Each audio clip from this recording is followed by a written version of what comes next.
Agora vamos falar um pouquinho de indicação para o Banco Central. O presidente Lula enviou ao Senado o nome, então, agora oficialmente, de Gabriel Galípolo. A Marília Ribeiro está de volta e vai contar os detalhes para a gente agora. E aí, a formalização da indicação, né, Marília? Cabe agora o calendário para que ele passe pela sabatina. Conta tudo. Isso mesmo, Evandro, né? Essa oficialização do nome de Gabriel Galípolo como indicado à presidência do Banco Central aconteceu por meio de uma publicação no Diário Oficial desta sexta-feira. E agora a bola está lá com o Senado Federal, onde a Comissão de Assuntos Econômicos deve aguardar, né? Colocar uma data para que essa sabatina aconteça, que por enquanto segue sem data. A expectativa é que a partir da semana que vem a gente já saiba o dia que Gabriel Galípolo deve ser sabatinado lá na Comissão de Assuntos Econômicos e depois o nome dele deve ser levado ao plenário do Senado Federal para votação. Hoje o presidente Lula, lá na rádio Mais PB da Paraíba, ele afirmou ser contra a autonomia do Banco Central, mas que Galípolo será independente caso seu nome seja aprovado pelo Senado. Lula também fez diversos elogios a Galípolo, a quem ele chamou de extremamente competente e entenderá se ele defender o aumento da taxa de juros, desde que a decisão seja fundamentada. E nós temos esse trecho para ouvir agora. Tem que ter uma pessoa que goste desse país, que pense na soberania nacional e que tome as atitudes corretas. Se um dia o Galípolo chegar para mim e falar, olha, tem que aumentar o juro, ótimo. Ele tem esse perfil que o senhor busca? Ele tem esse perfil? Ele tem o perfil de uma pessoa competentíssima. E ele vai trabalhar com a autonomia que trabalhou o Meirelles e com a autonomia que eu dou para a pessoa, até porque agora ele vai ter mandato. Se tiver que baixar juro, baixa. Se tiver que aumentar, aumenta. Mas tem que ter uma explicação. Porque o papel do Banco Central não é só medir juros, não. Ele tem que ter meta de crescimento também. Evandro, Lula ainda disse, né, nessa mesma entrevista, que ele deve indicar mais nomes para a diretoria do Banco Central. Essa indicação de Gabriel Galípolo aconteceu nesta quarta-feira aqui no Palácio do Planalto. Se aprovado, Galípolo deve assumir o lugar de Roberto Campos Neto, que foi indicado pelo ex-presidente Jair Bolsonaro. E a escolha do diretor de política monetária, né, Gabriel Galípolo, não pegou ninguém de surpresa. Era o nome que já estava sendo aguardado pela proximidade que Galípolo tem com a equipe econômica. Evandro. Muito obrigado pelas informações, viu, Marília? Bom trabalho para você.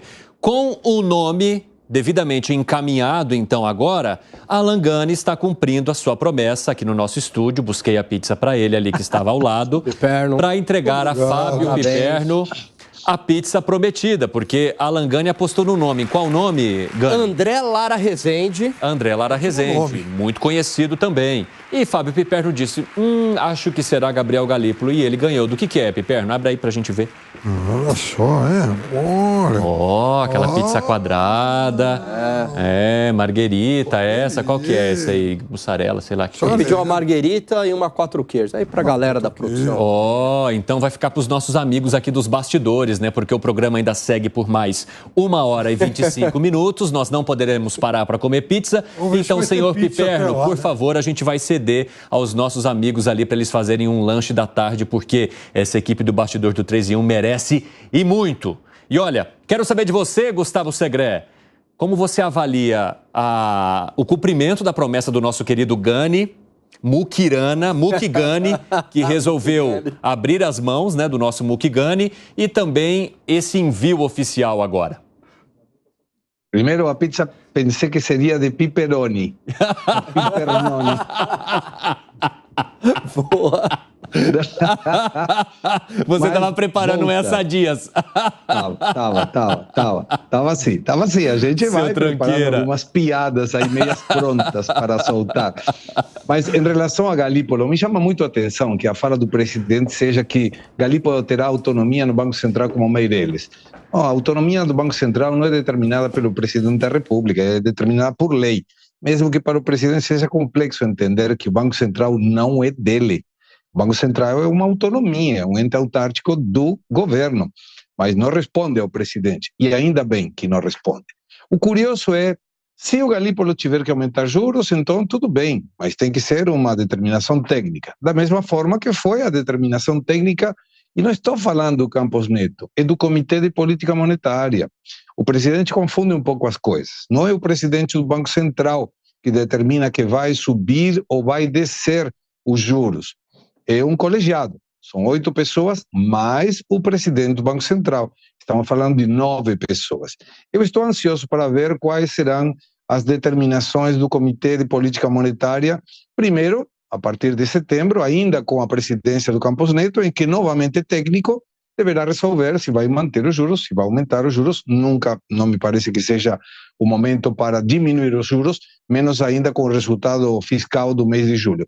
Mas, quando a gente avalia, inclusive, a situação e eu ouvi, claro, me parece ter ouvido muito claro o presidente dizendo tem que cumprir com a meta de crescimento. Não é função do Banco Central a meta de crescimento econômico. Não.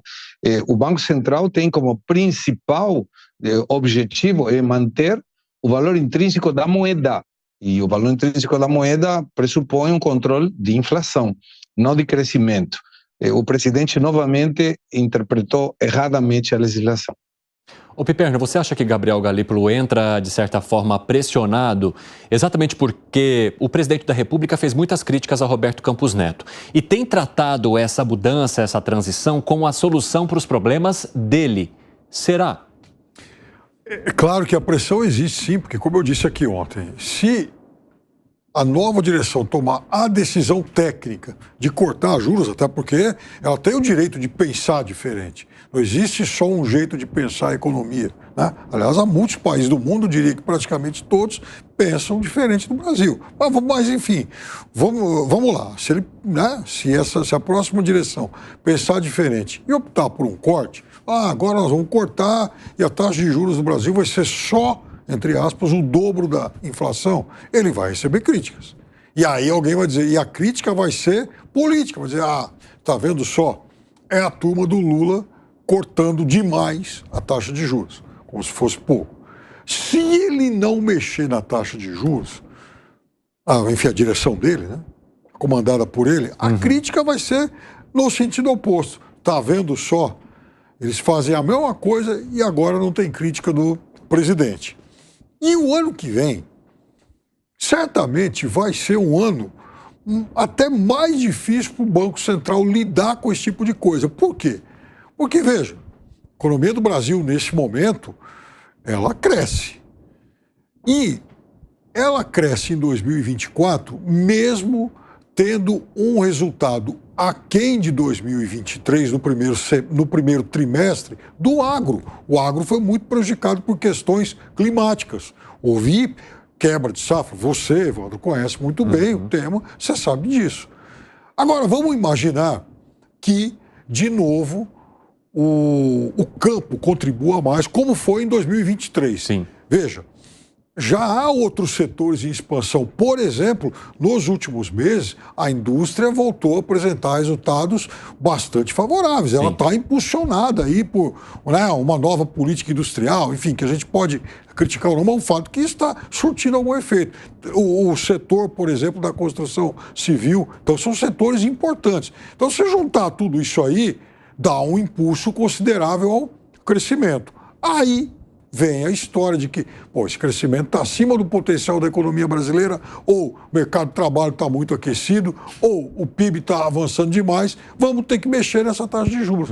E como é que vai ser o teor dessas críticas? Inclusive, daqui a pouco a gente vai mostrar para vocês esse aquecimento do mercado de trabalho com mais uma queda, né, na taxa de desemprego. Agora, Zé Maria Trindade, o presidente da República diz que Galípolo terá a autonomia que Meirelles teve. Como era a atuação de Meirelles e como trazer para os dias de hoje? Eu considero que o primeiro banco central autônomo foi Henrique Meirelles.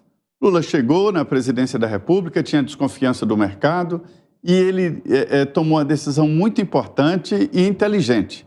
Henrique Meirelles estava saindo de uma grande instituição financeira internacional, né, ainda estava ali quase na quarentena. Eu me lembro que ele tinha segurança especial, maior até do que a segurança do presidente da República. Eu perguntei uma vez para o assessor por quê. Aí me disseram, olha, o contrato dele no banco, onde ele era diretor, exige que mesmo depois de sair, ele fique um tempo com segurança especial, que é bancada, e uma segurança organizada pelo banco. Então, ele vinha de uma instituição financeira internacional, tinha credibilidade do mercado, né? Não era PT, era PSDB, que na época era uma oposição, né? Era tipo a direita do Brasil, e tinha acabado de ser eleito o deputado federal mais votado pelo estado de Goiás. Aí, quando o Lula chamou o Meirelles para ser presidente da República, ele teria que renunciar, porque um deputado federal ou senador só pode sair do mandato, licenciar-se e voltar se for para um cargo de ministro ou secretário de capital ou secretário de Estado, né? E não era o caso do Banco Central. Houve um momento até que o Banco Central virou o ministério, mas aí foi outro motivo, foi para levar o presidente para o foro do Supremo Tribunal Federal. Mas, enfim, Meirelles assumiu com essa garantia de que não seria demitido. Ele ganhou ali 4 anos e ficou. Né? Ficou durante o governo Lula na presidência do Banco Central, deu certo. Foi um choque de credibilidade que Lula deu de uma forma inteligente ao mercado, chamando alguém do PSDB com experiência internacional para o cargo. Então, é por isso, e eu concordo, foi ele o primeiro que deu esta autonomia para o Banco Central. Meirelles recebeu a garantia de que não seria demitido, e ridículo, né? Renunciar a um mandato parlamentar e ser demitido logo depois. Exatamente. Gani, quais são as costuras que você acha que podem acontecer agora para que Galípolo talvez tenha a mesma autonomia que o presidente disse que Meirelles teve? Então, veja, quando ele fala que vai garantir essa autonomia a Gabriel Galípolo, ele não precisa mais disso, porque hoje o Banco Central é autônomo, ele é blindado. Para demitir Gabriel Galípolo, precisa de maioria do Senado. Anteriormente, na época de Henrique Meirelles, o presidente da República poderia demitir a qualquer momento o presidente do Banco Central. Possivelmente, em outras épocas, Roberto Campos Neto já seria exonerado do cargo pelo atual presidente da República. Então, isso é um jogo de palavras do presidente Lula, né? Dizendo que ele está apoiando Gabriel Galípolo. Na verdade, Gabriel Galípolo já conta com o apoio institucional aprovado em 2020 pelo Congresso Nacional. A independência do Banco Central. E eu chamo a atenção, Evandro, para um momento muito delicado e da importância da sua condução na política monetária. Pelo seguinte, o Brasil tem um aquecimento no mercado de trabalho. Se a gente fizer uma comparação com o governo Dilma, a taxa de desemprego era um pouco mais baixa do que a atual. Também tinha um aquecimento no mercado de trabalho. O crescimento econômico durante o governo Dilma também rondava na casa de 3%, na média, como é atualmente. No entanto, a situação fiscal hoje é muito pior do que a do governo Dilma. Mas tem uma diferença. Atualmente, o controle inflacionário é melhor do que no governo Dilma. Isso decorre principalmente da condução ótima, do bom trabalho de Roberto Campos Neto e toda a sua diretoria. Se o atual governo perder o Banco Central, ou seja, se repetirmos os mesmos erros durante o governo Dilma, uma queda da taxa de juros, mesmo num cenário mais inflacionário, acabou. O que tem segurado esse país, em parte, é o Banco Central. Se repetirmos aqueles erros do passado, Evandro, poderá ter novamente uma crise econômica. Ô Fábio Piperno, eu vejo que sempre que o Gani menciona aqui Roberto Campos Neto e a atuação dele, você faz algumas caretas, né? No teu ponto de vista, não houve nada de positivo na atuação de Roberto Campos Neto à frente do Banco Central? Dizer que não houve nada assim, de positivo também seria um pouco exagerado da minha parte. Mas confesso para você que eu tenho que pedir ajuda às cartas ou aos universitários para, enfim, identificar alguns pontos que a gente possa elogiar bastante. Eu acho que, no caso, uma das coisas que os defensores dele sempre apontam é que o Banco Central do Brasil foi um dos primeiros e tal, a elevar as taxas de juros na saída lá da pandemia. Eu diria para você o seguinte, então, talvez tenha, naquele momento, enfim, talvez não, né? Certamente apontado a tendência correta, mas o que a gente sempre criticou foi o tamanho da dosagem. Me parece que a dosagem foi excessiva. Não foi. Sabe por que não foi? A inflação está quase no teto da meta, em 4,5%, a taxa de juros nesse patamar. Imagina se a taxa de juros fosse mais baixa. A inflação acumulada não está quase em 4,5%? O que foi? Beleza? Não, eu estou dizendo aqui, que o Evandro me pediu para apontar uma virtude e tal. Naquele momento chegou a 13,75 e tal. Né? Então eu estou criticando a dosagem, como hoje também. A dosagem então, mas é isso que eu estou falando, o seguinte, essa taxa... Ele está dizendo que se a dosagem tivesse sido negativa ou ruim, a gente não estaria na situação de controle da inflação hoje. Então, mas aí está o negócio. Enfim, precisaria chegar a um nível tão alto. Essa era a crítica, mas, não é só hoje, aquele momento. Piperno, o que aconteceu durante o governo Dilma?